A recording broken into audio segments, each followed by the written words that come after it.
លោកជ័យរបស់ប្រជាប្រដ្ឋខ្មែរដែលតស៊ូប្រទេសប្រឆាំងនឹងរបបចែកចាយបានពួកខ្ញុំមកថ្ងៃនេះគឺមកដើម្បីធ្វើពិធី Black Monday សម្រាប់ឈប់អាវខ្មៅទាំងអស់គ្នាដើម្បីជាតិយើងដើម្បីដោះស្រាយទាមទារឲ្យដោះលែងសមជនទាំងអស់ដែលជាប់ពន្ធនាគារទាំងអស់អ្នកស្នេហាជាតិទាំងអស់សូមឲ្យដោះលែងជាបន្ទាន់ដោយគ្មានលក្ខខណ្ឌរ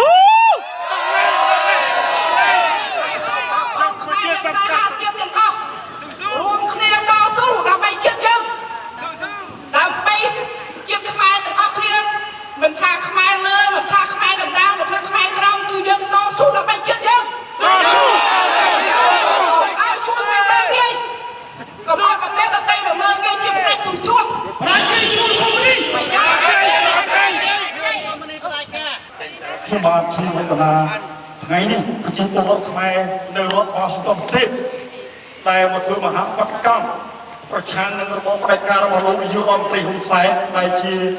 កិច្ចអាយ៉ងយុទ្ធដូច្នេះក្នុងនាមពលរដ្ឋខ្មែរនៅរដ្ឋ Washington State សូមឲ្យខ្មែរយើងនៅក្នុងប្រទេសក្រៅឡើងតស៊ូដើម្បីលទ្ធិប្រជាធិបតេយ្យហើយម្យ៉ាងវិញទៀតលទ្ធិប្រជាធិបតេយ្យមិនអាចកើតឡើងដោយឯងនោះទេលុះត្រាខ្មែរក្នុងក្រោមតស៊ូឡើងដោយខ្លួនឯងហើយម្យ៉ាងវិញទៀតខ្ញុំក៏សូមអំពាវនាវ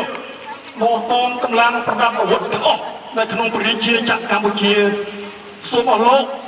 ឈប់យកចំអាវុធប្រឡ័យខ្មែរគ្នាឯងទៀតទៅសូមអស់លោកបង្វែកចំកណ្ដុងរបស់អស់លោកប្រហារសត្រូវខ្មែរយើងនោះវិញគឺយន្តដែលកំពុងធ្វើអាណានិគមលើទឹកដីកម្ពុជាយើងនេះដូច្នេះនៅទីបញ្ចប់ខ្ញុំបានវឌ្ឍនាសូមជូនពរដល់បងប្អូនខ្មែរនៅក្នុងប្រទេសវិជាណាចក្រកម្ពុជាយើងឲ្យក្រោកឡើងតស៊ូទាំងអស់គ្នាជាយកលទ្ធិប្រជាធិបតេយ្យជាយកខ្មែរសាមគ្គីប្រជាយុទ្ធហ៊ុនសែន Master Down We must promote democracy in Cambodia.